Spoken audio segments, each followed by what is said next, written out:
kalın farkına yürüyen tüderen bunlara. Добрый день! Вы смотрите программу «Якутско-якутяне». Мы находимся в Якутске, в студии Северо-Восточного федерального университета и беседуем с доцентом университета Татьяной Николаевной Оглезневой. Здравствуйте, Татьяна, мне очень приятно вас здесь видеть. Здравствуйте. Как вы думаете, можно ли сказать, что ваш портрет – это портрет среднестатистического жителя города Якутска?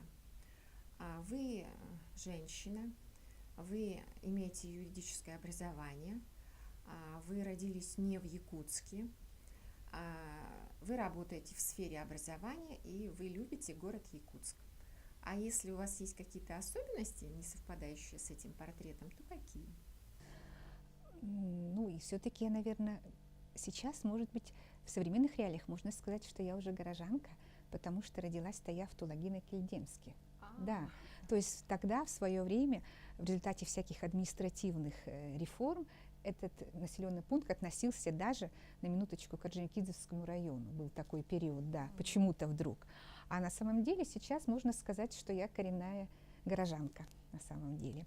Вот. И действительно, среднюю школу я тоже закончила в городе Якутске, училась здесь, в любимом моем университете, работала в научных учреждениях, Институте языка, литературы и истории Саран, сейчас Институт гуманитарных исследований и проблем малочисленных народов Севера, в так называемой высшей школе милиции, как называли ее в народе, это филиал был юридического института МВД России, Московского, а потом, значит, Дальневосточного юридического института. И, наконец, сейчас работаю в Северо-Восточном федеральном университете, чему я очень рада, потому что это как бы, скажем, на мой взгляд, достойное продолжение моей профессиональной карьеры. Поэтому я думаю, что для, так сказать, горожанки я среднестатистической вполне подхожу под этот портрет. А в какой вы учились в школе и пригодились ли вам ваши школьные знания? Вот для меня это такой вопрос, думаю, вот что мне нужно было взять из школы? Училась я в средней школе номер 9, сейчас это школа имени Моисея Израилевича Киршенгольца, одна из старейших школ города Якутска, и заканчивала я школу в 80-м году. И хотела бы сказать, что школьные знания, конечно, всегда нужны. У меня два образования. Первое образование историческое и второе юридическое. Я бы хотела сказать, что знания, например, алгебры, геометрии, математические знания вообще очень необходимы для юридической специальности, потому что то, чему учат в школе, это в первую очередь не просто знание формул, а способность к логическому мышлению. А вот это может развить только хорошая математическая база, я бы сказала. А в 9-й школе это была очень хорошая база. У нас вели хорошие учителя, имеющие классическое университетское образование из центральных вузов нашей страны. И поэтому мы получили все хорошие математические такие знания. И я думаю, что на самом деле они в любой науке, в любом занятии могут пригодиться, и в том числе, в первую очередь, юриспруденции, потому что развивают логику. Об этом я все время говорю студентам нашим и школьникам, когда веду у них занятия по подготовке к единому государственному экзамену или к олимпиаде. И когда родители говорят, что их ребенок только гуманитарий, и у него нет способностей, конечно, это не совсем правильно, не совсем так. Способности есть у всех, но знания другие, не только гуманитарные, для гуманитарных направлений они нужны в первую очередь для того, чтобы систематизировать все знания, в том числе гуманитарные. И на самом деле именно такие общие знания школьного уровня, они позволяют достичь успеха во всех отраслях. Это уже зависит от выбора и симпатий человека, чем он хочет заниматься. Ну вот вы историк и юрист, и мне всегда казалось, что вживаться во вторую профессию очень сложно, и многим это не удается. А вообще сложно ли было вам стать юристом? И есть какие-то рецепты, вот как из одной ипостаси перейти в другую? Конечно, это сложно, потому что первое образование обычно мы получаем в юности, когда формируется вот какая-то, ну, в данном случае я бы сказала, может быть, не совсем точный термин, методология мышления, то есть как смотреть на мир. И вот это первое образование базовое, оно, конечно, формирует определенный взгляд, определенный ракурс на одни и те же явления. И получать другое образование, конечно, всегда сложно и работать по нему трудно. Но, во-первых, историческое образование, оно, конечно, в чем-то помогает в юридическом специальности при работе по юридическому направлению, потому что, когда ты видишь ретроспективу развития общественных отношений, тогда становится понятна та или иная норма права, которую вы применяете сейчас, в изменившихся социальных условиях, в новом обществе. Тогда понятна природа вот этой нормы, потому что все-таки юриспруденция, право, оно же ведь отвечает на вызовы современности, на вызовы тех общественных условий, в которых человек живет, для того, чтобы их своевременно регулировать, как бы сглаживать конфликты между людьми, там еще какие-то задачи ставит юриспруденция. И когда понятно, почему именно такая норма права принята сейчас, и работает она, почему эффективно, с ракурс, так сказать, с ретроспективой в прошлое, то это, конечно, оказывает даже в определенном смысле поддержку при объяснении, например, при преподавании дисциплины, при объяснении студентам той или иной нормы права. Например, преподавая семейное право, я стараюсь не злоупотреблять своими историческими знаниями, но, конечно, когда я делаю отсылки о нормах, скажем, о свободе расторжения брака, и когда я говорю, что когда-то были времена, когда это было невозможно и так далее, еще что-то, или это в разных обществах по-разному к этому относились, то становится понятно то огромное завоевание, скажем, правовой системы, которую мы имеем сейчас, предположим, или еще какие-нибудь нормы, которые хорошо применяются в современном мире. Так скажем, может быть, в каком-то смысле это я отдаю дань, может быть, исторической школе права, что все-таки право — это развитие в истории, так скажем, общественных отношений. Примерно так. У вас удачно сложилось, что у вас первое образование историческое, но ведь у нас не только историки становятся юристами. Можно всегда найти что-то интересное. Математическое образование — это прекрасное логическое мышление, которое дает возможность очень точно применять, например, правовые нормы и правильно их объяснять. Почему нет, да? Биологическое — объясняешь природу человеческих отношений, может быть, биологическую основу человеческой жизни и существование той или иной нормы права. Так что на самом деле, если человек желает учиться, он будет учиться всегда и будет извлекать из своих знаний максимум пользы, чтобы его знания давали эффективность какую-то, коэффициент полезного действия. И это всегда очень полезно. Я бы еще посоветовала, конечно, изучать языки юристам и всем остальным, потому что языки дают возможность запоминать, учиться запоминать огромный массив материала и создавать какие-то связи, это знаковая система в каком-то смысле, когда люди знают хорошо языки, и в том числе и русский язык, например, или любой другой язык, или 2-3 языка, то это тоже хорошо помогает в освоении других дисциплин, на мой взгляд. И всегда это может идти рядом. Знаете, мне пришло в голову, что вас отличает от среднего горожанина, это количество ваших детей. И вы ученый, вы преподаватель, у вас 4 детей, и в каждой сфере вы отличница, перфекционист. Вообще, можно ли отлично работать в каждой, то есть проявлять себя на отлично? Или все-таки нужно сосредоточиться на чем-то одном? Начну с того, конечно, что это очень трудно. И главное, я бы хотела здесь другой момент отметить, что хорошо, что современное общество дает женщинам, в первую очередь, право выбора. Заниматься детьми, заниматься профессиональным ростом, карьерой, заниматься какой-то общественной деятельностью. Это очень важно. Поэтому говорить о том, что хорошо только заниматься семьей в первую очередь, то есть выполнять предназначение женщины, и на второй план, отвести, так сказать, другие занятия, тоже нельзя, так же, как и наоборот. Поэтому готового рецепта нет практически, потому что это всегда каждый для себя выбирает в своих конкретных условиях то, что он считает для себя лучшим. А вот стремиться к совершенству во всем, это, конечно, задача непосильная и не всегда выполнимая. Просто надо стараться делать все, может быть, не совсем точно термин на «отлично», хотя я, конечно, люблю это слово «отлично». Надо стараться делать все, что в ваших силах, все, что нужно в данном случае.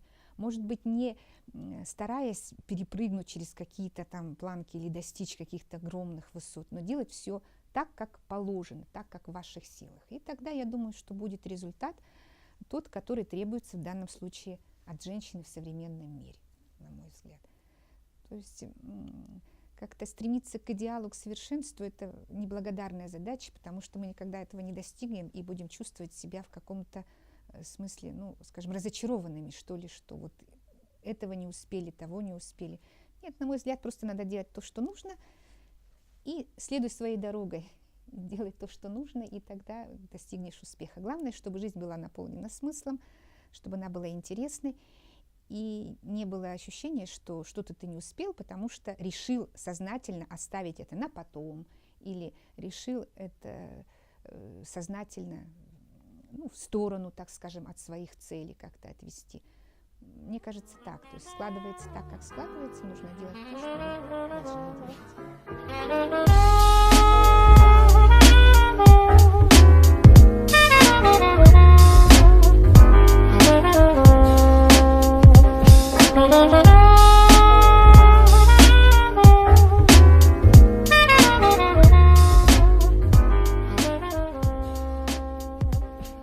Мы находимся сейчас на месте, где находится нулевой километр, отсчет автодорог от Якутска, Якутии.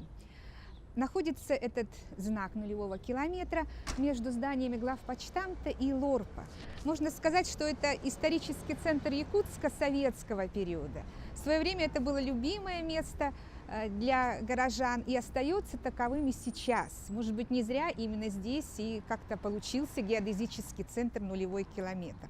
Именно советского периода, я повторяю, потому что здесь были построены одни из самых таких вот замечательных зданий советского периода. У меня за спиной находится 4-й магазин, очень посещаемое место. Как я сказала, здание главпочтамта, здание Лорпа, это Ленского объединенного речного пароходства, а также остается любимым местом отдыха горожан. Это, конечно, площадь Орджоникидзе, Оржанка, как мы говорили. И Якутск остается для меня любимым и родным домом, где бы я ни побывала, в каких бы городах я ни была. И в свое время, в 70-е, 80-е годы, во времена моей школьной и студенческой юности, вот две главные улицы Якутска, на пересечении которых мы находимся, это было тоже любимое место молодежи. Это улица Дзержинского, которая уходила. Раньше было две главные улицы Дзержинского, отсюда выходит, вот первые номера отсюда начинаются, Дзержинского 1 и так дальше. И улица проспект Ленина, это как в дореволюции называли улица Большая, это всегда была центральная улица Якутска. Вот. И площадь Орджоникидзе, конечно, в наше время, 70-е, 80-е, 90-е годы, была не такой. Первое время вообще она была в 60-е годы треугольной площадью, потом стала овальной, палисад такой, засаженный ноготками настурциями. Но, тем не менее, все равно здесь в Новый год стояла любимая елка, горка, пускали салюты. В общем, как-то оставалось таким местом для того, чтобы центра, что ли, откуда дошли все улицы. Сейчас, конечно, улиц красивых очень много, главных тоже почти что главных улиц. А тогда, конечно, вот Дзержинского и Ленина были нашими главными улицами, и наш любимый магазин номер 4. И все студенты и молодежь из всех школ, они многие сюда приходили, гуляли, проходили по этим улицам, знакомились.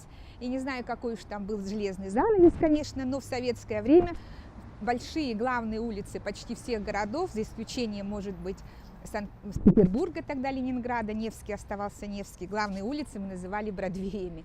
Поэтому проспект Ленина, по которому мы в свое время гуляли, тоже назывался Бродвеем. Ну вот между собой в среде молодежи. Современный Якутск становится более таким технократичным, конструктивистским, и в нем соседствует вот здесь, например, да, в центре и здания, как я говорила, советского периода, административные, культурные центры, ничего страшного. Вот. И, конечно, суперсовременные здания, насколько это возможно сейчас. Да? Вот за мной, можно сказать, исторический центр еще дореволюционный, в том смысле, что на месте вот этого кинотеатра Центрального первый синематограф Приютова появился еще в 1912 году. То есть это всегда был кинотеатр. В свое время это был синематограф Приютова до революции, потом в 1938 году Горкино. И старожилы, старшее поколение наших даже называют эту остановку не кинотеатр Центральный, а так, как она называлась раньше, Горкино. Вот. А потом уже было построено вот это здание кинотеатра Центрального, каменное, которое и сейчас остается вот таким памятником, что ли, советской культуры, советского кинематографа, со своими интересными контррельефами. Видите, да, писаницы ленские на этом контррельефы, очень такие, как бы колорит также нашего якутского северного края, вот с этими ленскими писаницами, что тоже создает такое определенное, что ли, ну, представление о том, что это не только центр города, а может быть даже центр нашего края, нашей республики.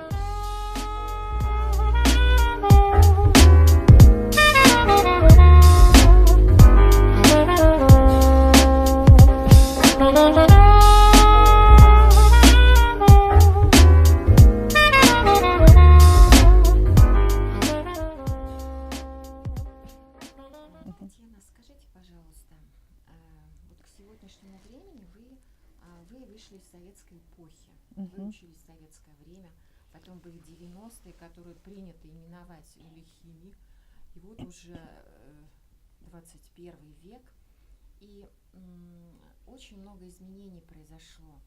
И что вам кажется, нужно сохранять из того прошлого, ну, какие-то достоинства, и что вот в современности вам кажется, нужно было бы исправить?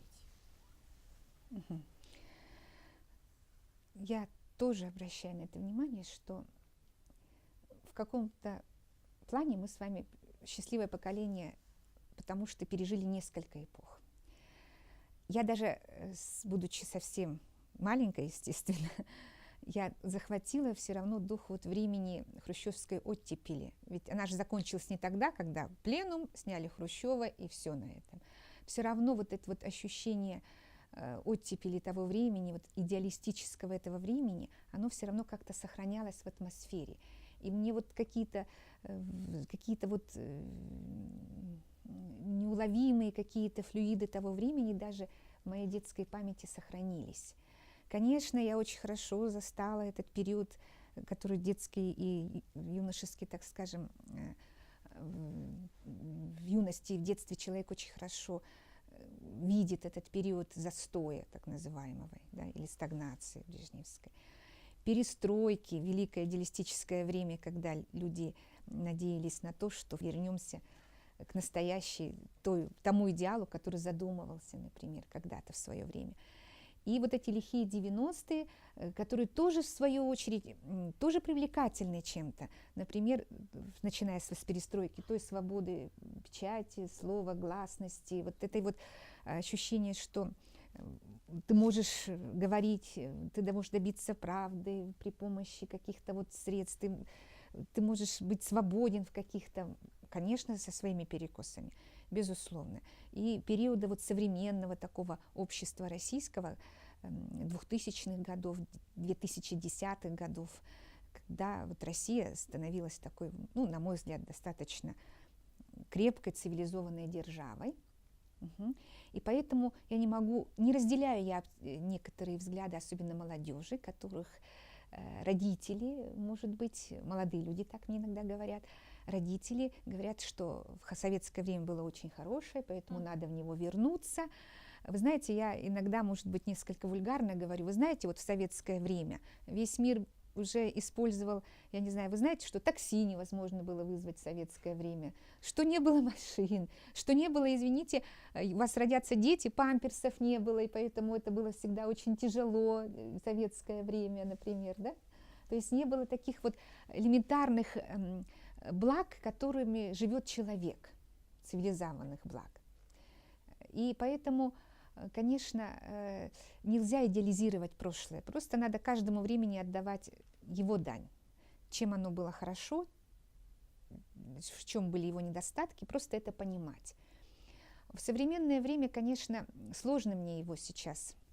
Как историк я могу сказать, что для того, чтобы оценивать современный период, надо, чтобы немного отлежалось время, его взгляд на него немножко должен быть со стороны, наверное.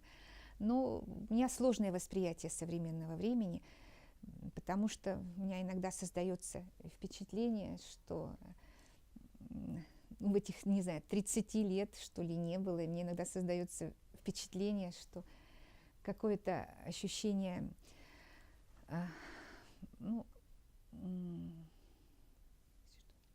какое-то ощущение, что мы немножко возвращаемся в прошлое почему-то.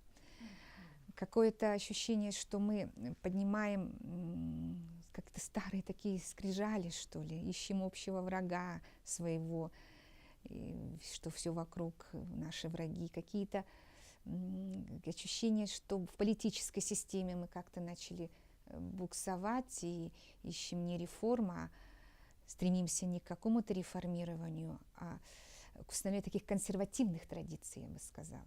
Не знаю, насколько это будет как бы востребовано обществом, но сейчас, конечно, сложный период общественный, и в каком-то... Самое главное, что у нас период сейчас идет и очень давно, наверное, в масштабах времени это не очень много, такой аксиологический кризис, кризис ценностей. Мы не совсем можем понять общество до конца, так и не понимаем мы, к чему мы стремимся, да, мы их ищем и никак не можем, да, дойти, пока еще найти то, по какому пути, так скажем, идти в стране.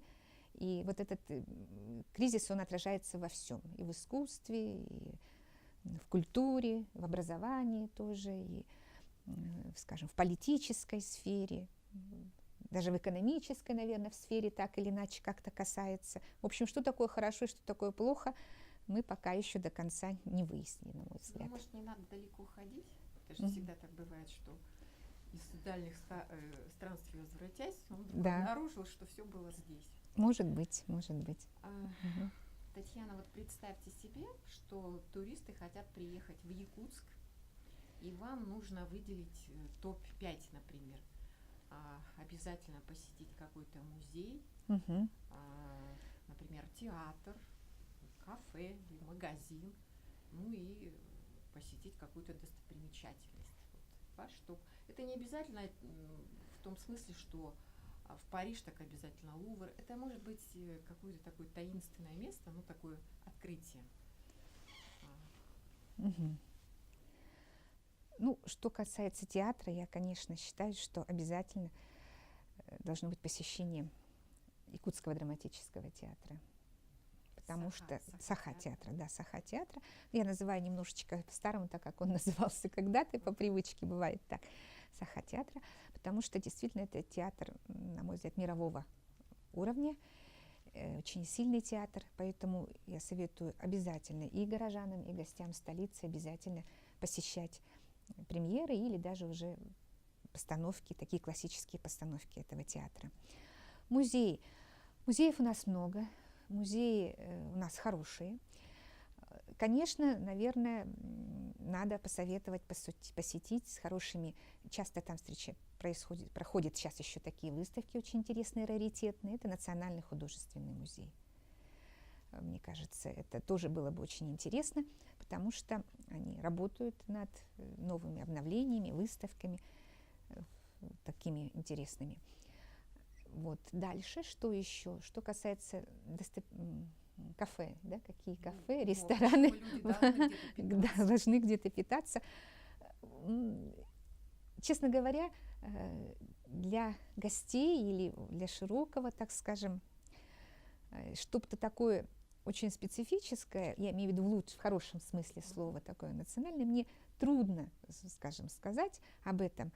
Но, конечно, я, например, водила свою дочку с зятем, конечно, когда они приехали из Москвы в Тагандархан.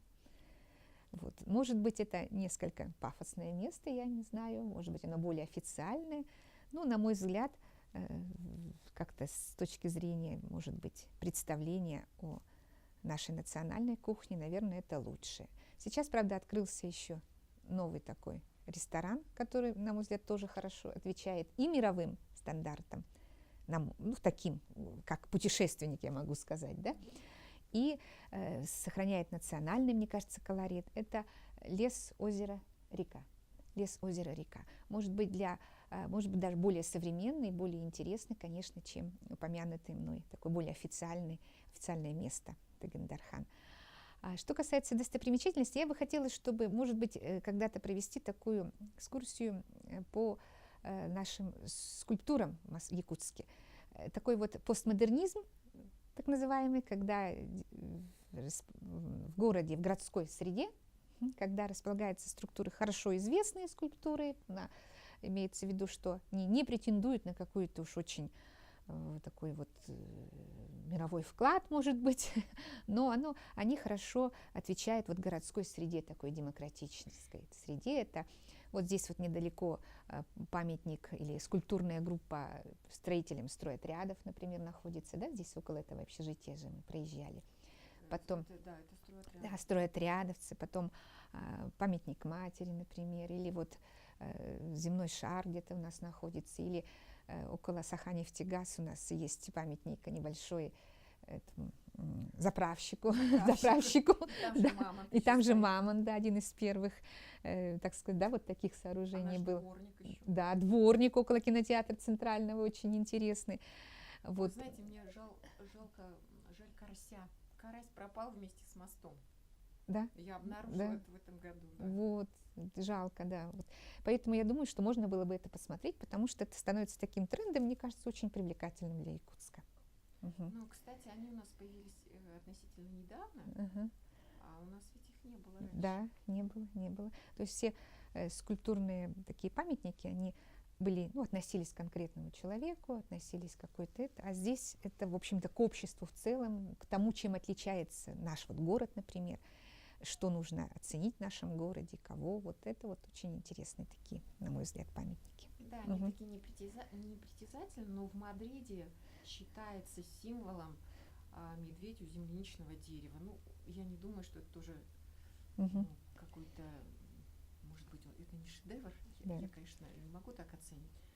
Так что наши скульптуры... Да, ну вот тоже постмодернизм, он же людей для массовой аудитории, он не для элиты, это вот в русле такого вот направления, да, а для людей, чтобы приблизить их к искусству и сделать искусство понятным. Я думаю, что вот в этом смысле Якутск наш хорошо справляется вот в этом направлении. Мгм. Спасибо, Татьяна Николаевна. И мы прощаемся со зрителями. Спасибо.